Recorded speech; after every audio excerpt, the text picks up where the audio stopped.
Hi friends, pool makhana ఏ విధంగా fry చేసుకోవాలో చూసేద్దామండి. ఈ పూల్ మకానా హెల్త్ కూడా చాలా మంచిది కాబట్టి మనం మంచిగా తెచ్చుకొని ఈ విధంగా స్నాక్స్ లాగా ఫ్రై చేసుకొని తిన్నట్లయితే మన హెల్త్ కూడా చాలా మంచిది.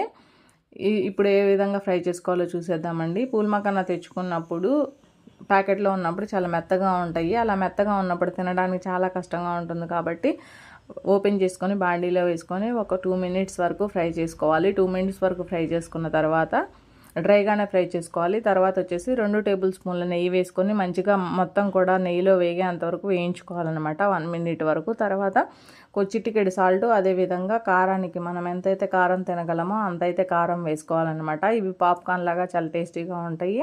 తినడానికి కూడా పిల్లలు కూడా ఇష్టంగా తింటారు. మంచిగా కారం ఉప్పు సరిపోయేలాగా వేసుకొని మన టేస్ట్కి తగినట్లుగా వేసుకోవాలండి. చెప్పాలంటే మంచిగా ఈ విధంగా వీడియోలో చూసినట్లు క్రంచీగా అయ్యేంతవరకు వేయించుకోవాలి.